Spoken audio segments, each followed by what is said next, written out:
Good morning, students.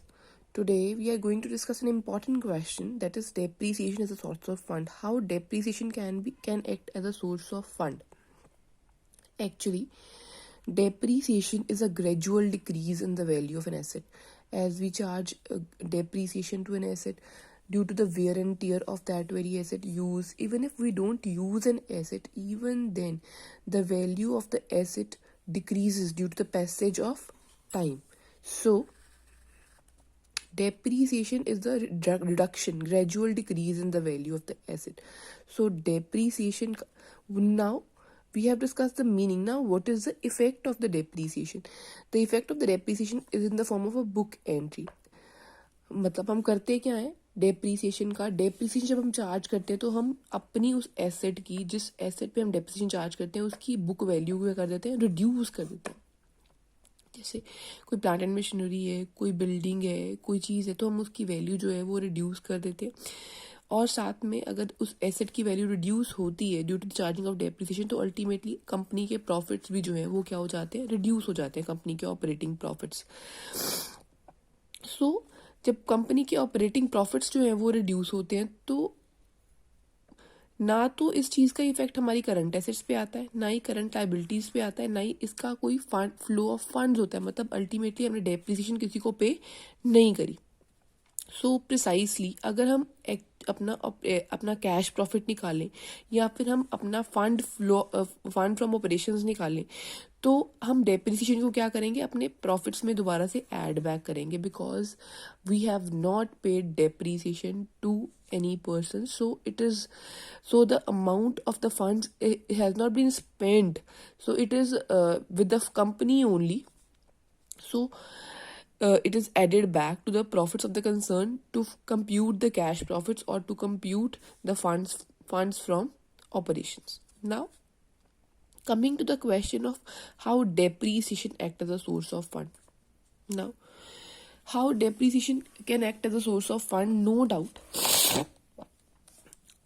that company has paid the depreciation, but company has charged actually the depreciation. Company has not paid it to anybody.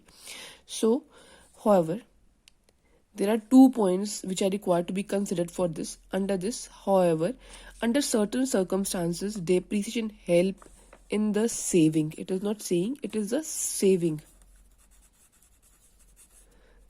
in the payment of tax and dividend. How depreciation help in the saving of the payment of tax and dividend? Actually हम company करती क्या है, जब वो अपना profit and loss account बनाती है तो डेप्रीसिएशन चार्ज कर देती है. जब डेप्रीसिएशन इधर चार्ज होती है तो अल्टीमेटली हमारा ऑपरेटिंग प्रॉफिट क्या हो जाता है, रिड्यूस हो जाता है. सो टैक्स हमने किस पे करना है, इस ऑपरेटिंग प्रॉफिट के ऊपर, और डिविडेंड जब हम टैक्स पे कर लेंगे उसके ऊपर पे करेंगे. सो अल्टीमेटली अगर हमने इस डेप्रीसिएशन को रिड्यूस करा है यहाँ से, तो हमारे टैक्स का अमाउंट क्या हो जाएगा, रिड्यूस हो जाएगा, because our operating profit has reduced, और हमें कम ही अमाउंट के डिविडेंड्स जो हैं वो पे करने पड़ेंगे.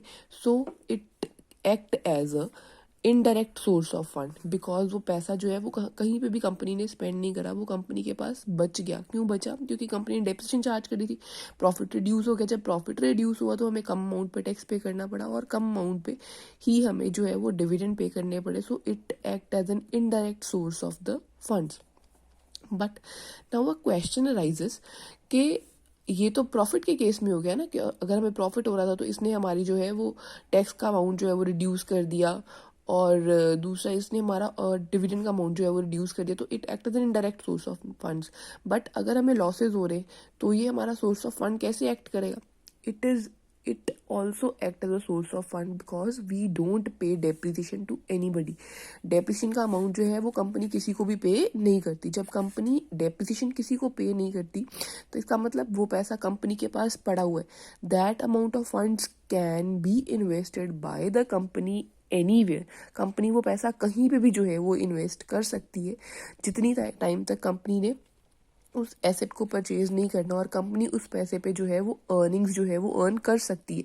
सो डेप्रीसिएशन जो है वो एक्ट करता है as a source of funds, because हम उस पैसे को उतनी देर तक कहीं ना कहीं इन्वेस्ट कर सकते हैं. जैसे 5 years उस एसेट की लाइफ है, जितनी देर हम उस एसेट पे डेप्रिसिएशन चार्ज कर रहे हैं, पहले साल के एंड पे डेप्रिसिएशन चार्ज करी तो उस पैसे को हम 4 साल के लिए इन्वेस्ट कर सकते हैं.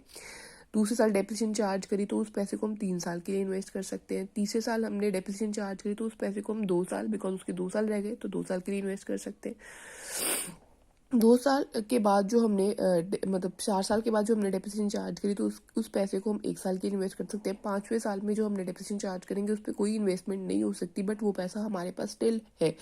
तो जो पैसा हमने इन 4 सालों में इन्वेस्ट करा उस पर भी हमें जो है वो रिटर्न आएगी. सो इस तरीके से डेप्रिसिएशन जो है वो as a source of funds जो है वो एक्ट करता है.